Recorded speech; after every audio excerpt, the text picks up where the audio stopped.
Yeah, g'day. Welder, gas bottle, bits everywhere. I need a welding cart.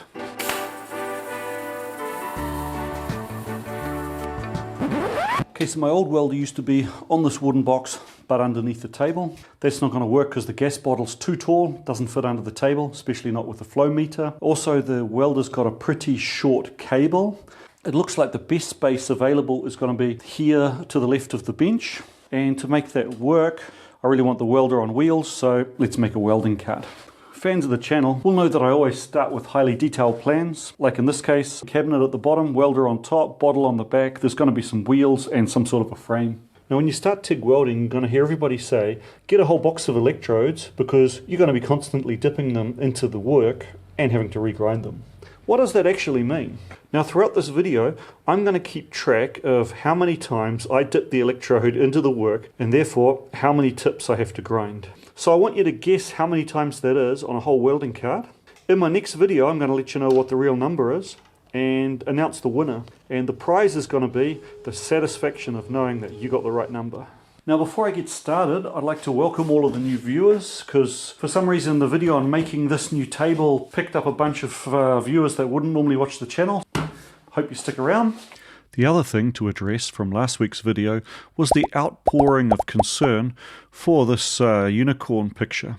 So I thought I'd better address it and show my efforts to rescue this, the last unicorn.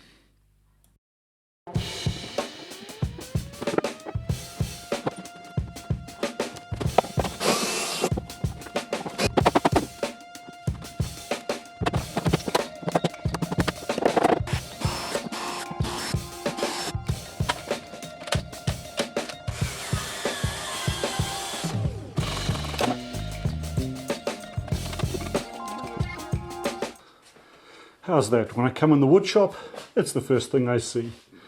Now before I can weld anything, I'm going to need to clean up my welding table. It's a real mess. But also, I need to remove this oven, which generally wastes a lot of space in the corner of my welding table, and it always seems to be in the way. So it can sit on the floor for the next week, or month, or maybe even year. This abomination's been one of my test pieces, and especially the inside corner. All just fell apart really. So with that being the result of my test pieces, as you can imagine, I have a certain level of concern that the welds I do on the cart are probably going to be horrible. Mail time. Oh good, it's my new flow meter. This is the third one I've ordered. First one, wrong connector. Second one arrived damaged. This is a Messer, it's a name brand, so hopefully it works better.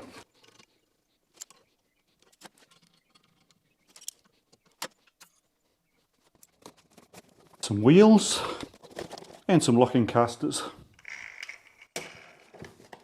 Now this comes from Malta, so I guess it must be from Luke. Oh wow, that's brilliant. 125 to 150 millimeter micrometer with the big dial, which means it kind of direct reads. Wow, that's a nice tool. And there's a nice little dial test indicator in there. Brilliant. I've only got one metric dial test indicator and it doesn't really work smoothly. It's an old Mitatoya. Oh nice. TIG accessories, including a glass cup. Cool.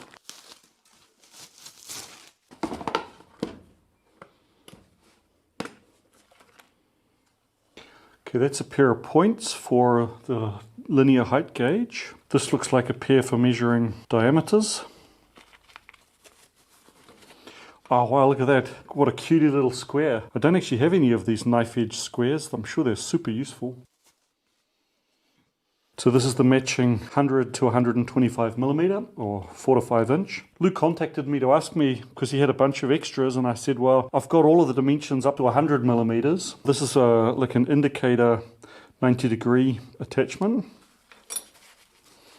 And this looks like also some sort of indicator holder. I'll have to contact Luke to thank him and I'll find out how to use this. Thanks very much, Luke. I really appreciate it. That's brilliant. Those big micrometers are the sort of things, you don't use them that often, but when you need them, you don't have them. So that's great. Well, it's now Friday evening, and the steel tube and steel angle which I've bought to do this project only just arrived. Let's see if we can get finished by Saturday night. Let's see if I can get a video out.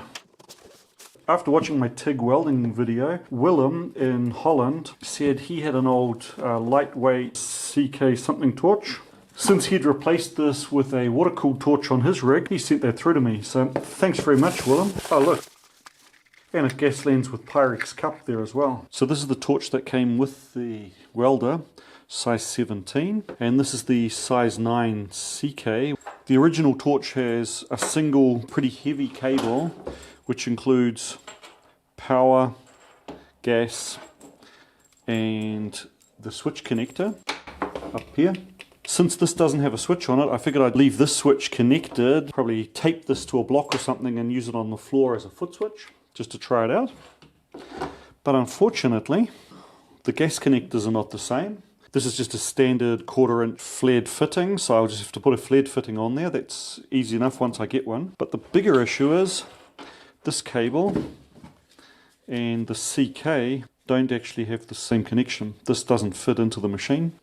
I would assume that the CK is a standard fitting that most TIG welders use, and that this one is somehow non-standard. Right, well, after a whole evening of searching the internet and emailing with Alexander and Willem, since the welder's still new and still under warranty, I don't want to modify it, so I'm just going to make a little short adapter cable. I need a Dinsa BK50 socket for here, and this, it's very common. Unfortunately, when you go searching for Dinsa, everybody puts Dinsa in their advertisements for these things. Not sure why. After a whole evening, I managed to find the parts that I needed. They're on order. I'll make up that little adapter cable as soon as the parts come in and start using the CK torch. In the meantime, I'll just have to stick with the original. Long-time viewers might have noticed that I've used IKEA metal drawers for my mini lathe, but I also use one of those for all of the accessories for my Clarkson tool grinder. Well, it turns out that where IKEA has 6 drawers, the same company that manufactures this stuff also sells a 4-drawer version through Amazon. So I'm going to use this in my cart. I'll start off building the cabinet and then just build everything around it. Now these are obviously light, cheap and cheerful cabinets, so I wouldn't use them in an industrial environment. But you know, in the home shop where each of these drawers probably only gets opened once every week or two, it's going to be fine. None of them have failed on me so far.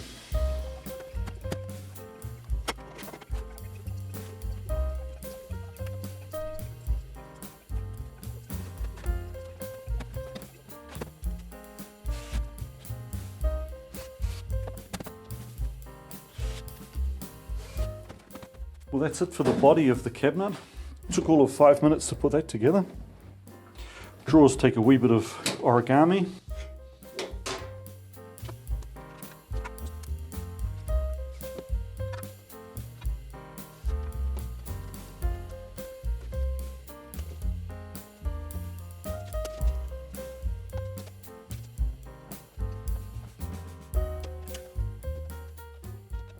You know, since I already have 2 of these cabinets, I probably should have checked before I bought them where the electrodes fit in. Phew, that's lucky.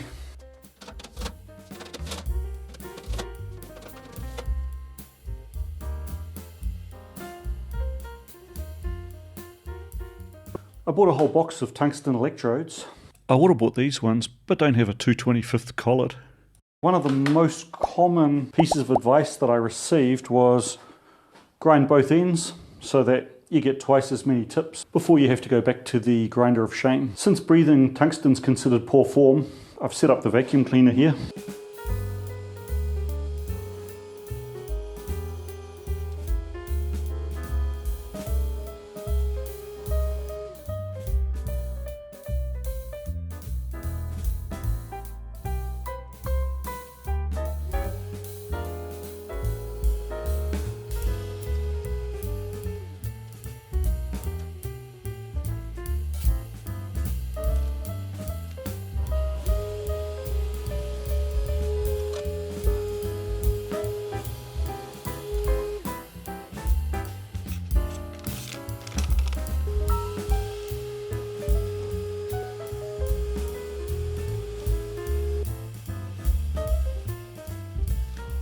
Like this, it only takes me about 5 minutes to resharpen the whole box full. Right, my design's going to look something like this. at the bottom, it'll sit on the front and back lips down onto the angle iron like this, and then down the side there'll be square tubing. So that means I need one of these as a spreader, exactly this width, 28, and a second one which needs to be a spreader plus end caps for the square tubing. Now, as I understand it, for TIG welding you need really nice joints, miters, square joints, whatever. You just want them with no gaps. So I had been thinking about making up one of those like angle grinder chop saw machines. You've probably seen a video on YouTube, there's like a zillion of them. But then I realized, wait a minute, I've actually got a machine that kind of looks like that. You know, if I take off the diamond wheel and replace that with a cut-off disc, then take off the kind of collet tool holder and replace it with my vise. Like this, I should be able to get some pretty nice miter cuts. Let's check it out.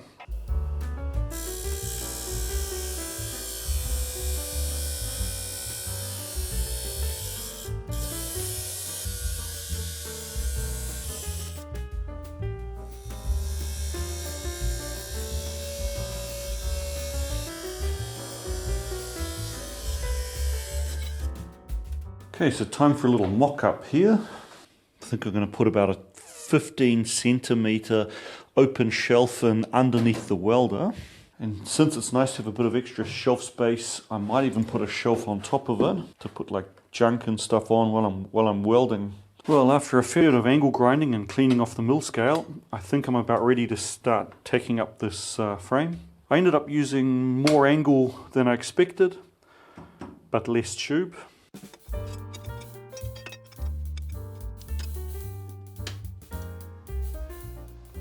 So 2mm tube, 40 amps per millimeter, so that should be right, I hope.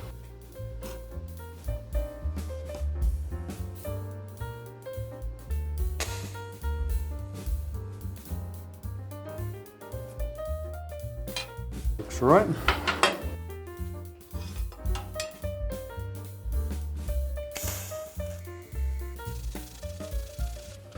Right. We're off and racing.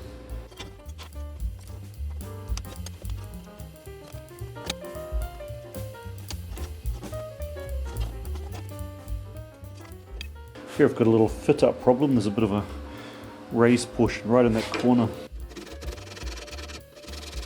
That's better.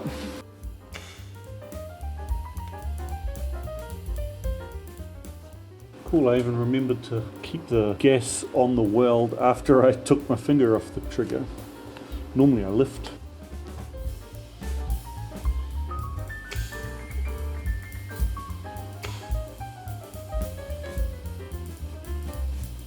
Yep. Touched it again.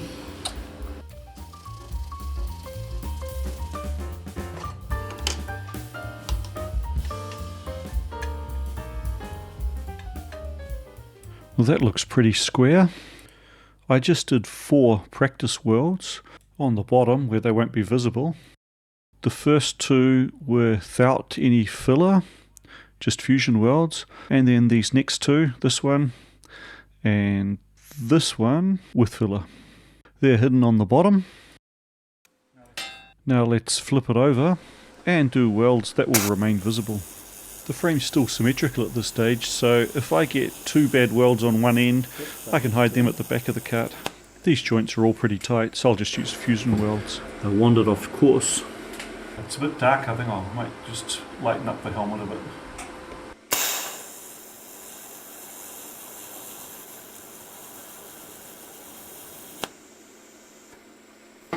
Now to do the outside corner, I've got the thing in the vise, but I've set up so I can rest my arm on the bench, because last time I did this I didn't have enough support. Whoops. Cranked it again.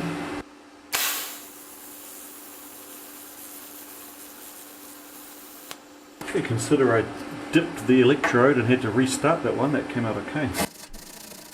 Now for the job this cart's going to do, There's really no structural reason to weld all around like this, but I need to practice. Oh, best looking one yet. Oh, there might be a bit lacking in penetration, that one.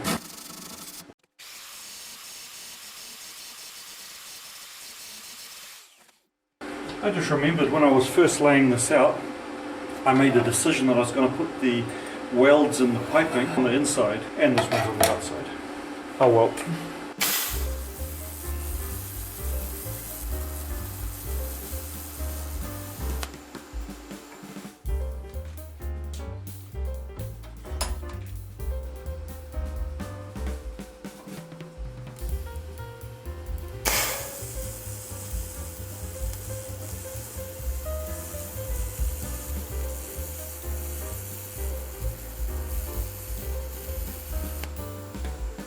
Oh wow, that's my best filler weld yet. Right, the bottom frame's done. I just need to whack down those welds with the flapper wheel because I'm going to be mounting the wheels down here. Now the question is, does the box fit?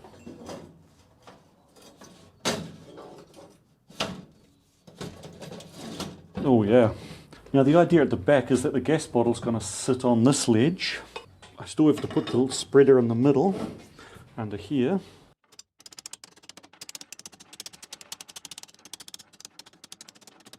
And there's a second one of these I'll put in, back to back with the first one. And I'll probably put one extra strap or something, just to make sure the gas bottle's well secured from the bottom. The rear wheel axles are just these bolts. So I'm going to weld them onto the bottom of the frame now, before the whole thing gets too heavy. I'll just file the zinc off first.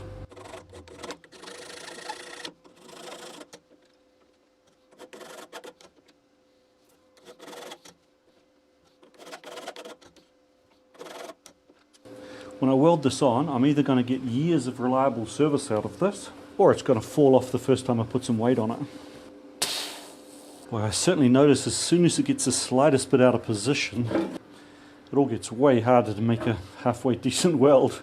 Okay, next up, it's going to be the frame which the welder gets to sit on. So this is what they look like.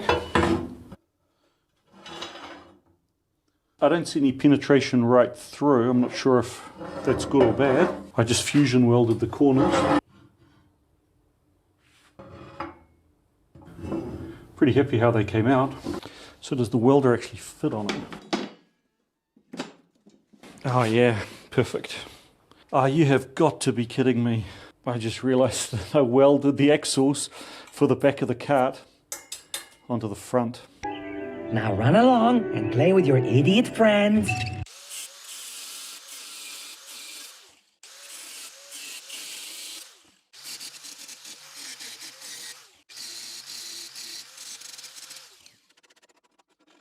The next piece of this puzzle is this kind of U-shaped bit. This is the main vertical support, and since the welder frame needs to fit inside it, I'll use that to jig it.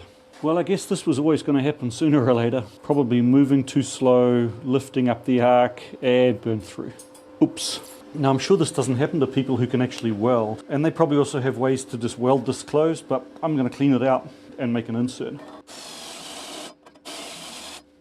Now I'm not sure how you're supposed to fix a hole like this, but what I did is went through my old scrap, found a piece of rebar, which must be mild steel. Oops, tip tip.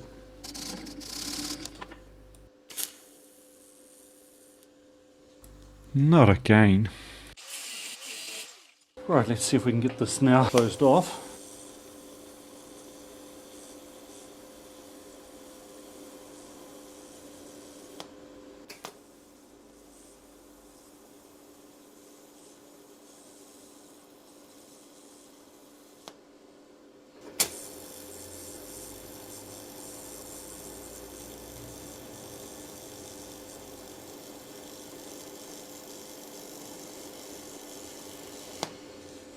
Right, that looks better. Give that a grind back and no one will ever know. Right, mock that up again. So the spacers.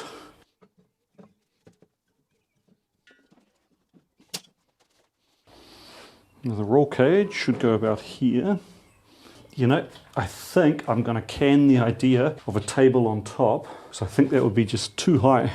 Cool, one less thing to do, no table on top. Okay, so it's time to start tacking this cage together.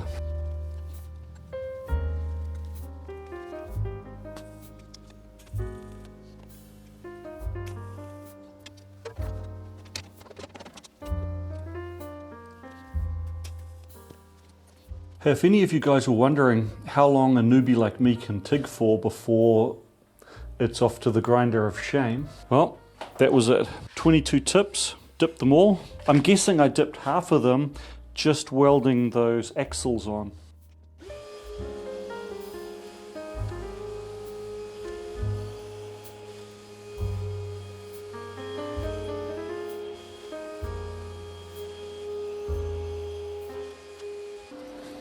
Right, let's get these casters glued down.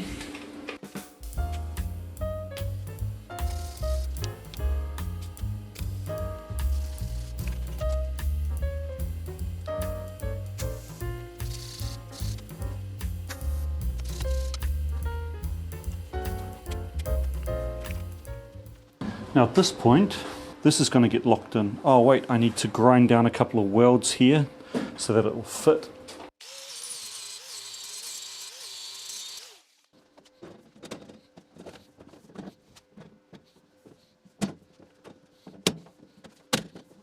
Now a piece comes in here, which is going to lock this into position and provide more support for the shelf than this thin top.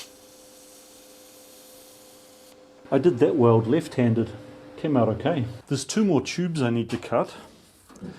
The only reason I haven't cut them yet was I figured if I cut them in advance, I probably will have screwed something up. So I figured if I waited till the end, I can really make them fit. Now that one's exactly 600 millimeters. This one might maybe 2 millimeters shorter, because these uprights are needed to pick up the front of the shelf.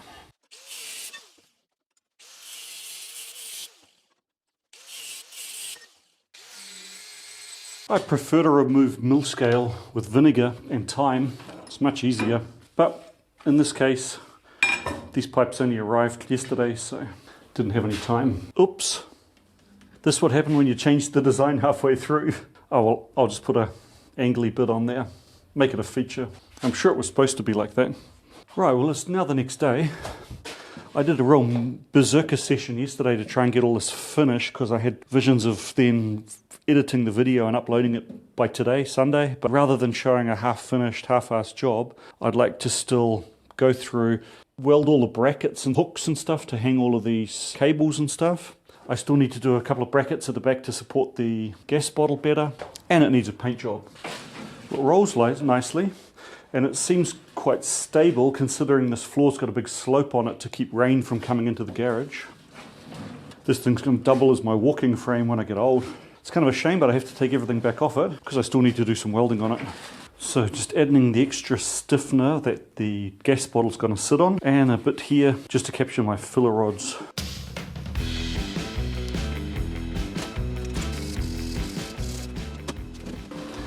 Switch to the left hand and do this one left to right.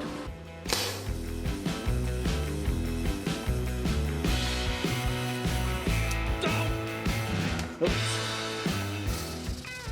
There's a wee bit of a gap here, so it's either going to very rapidly broaden and make a big mess, or I'll close it.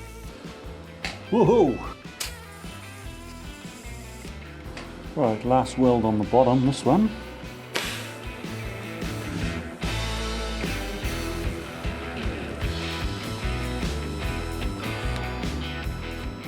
Okay, probably another welding test fail, that one. Crud in it again. Still, that's the end of the welds on the bottom of the thing. Right, next up, it's hooks to keep the cables under control.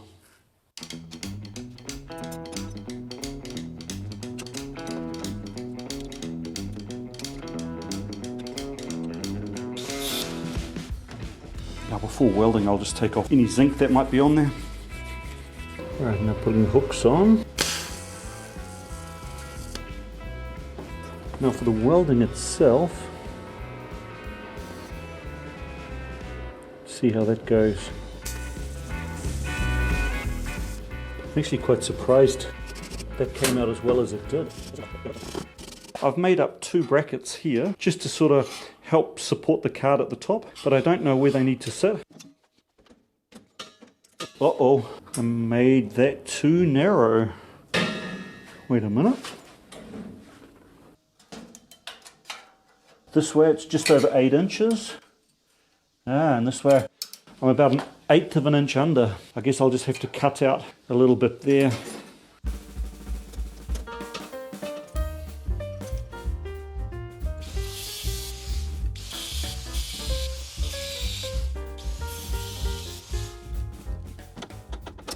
Right, now with the welding done, it's off to the paint shop.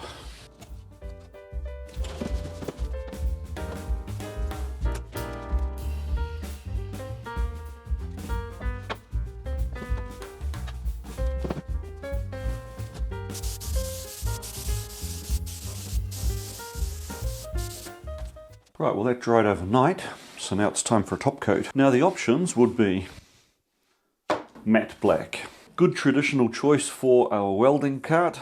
Basically anything around welding and grinding ends up covered in black gunge anyway, sooner or later, so that's a strong option. RAL 6011 green, because I paint all my machines in Reseda green. Problem with that is it's not a machine. Third option, red. It would contrast nicely with the medium grey colour of the cabinet. That's the choice.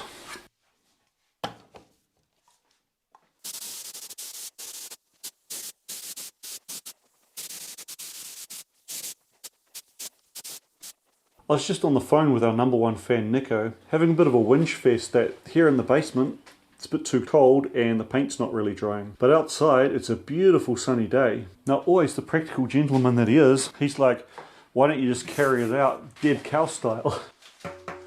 He's not wrong, so let's do that. A couple of hours out here it should be dry. I tried to cover everything up to keep the overspray off, but guess I missed a spot. Little pro tip for you. Don't hang your project upside down and paint it from the bottom, because you end up with a really, really nice paint job on the bottom where no one can see it. And all the defects on top where everyone can see them. And here is the finished product. The best welding cart I've ever owned. That could have something to do with it being the only welding cart that I've ever owned or made. You know, I'm really glad I made this. It's nice to have it on wheels, so if I need the space here around the welding bench, I can just roll it out of the way. It's nice to have a bit more storage. I think it's super convenient having everything in one spot. Looks good, and if I need the space for something else, just roll it up out of the way. Thanks for watching.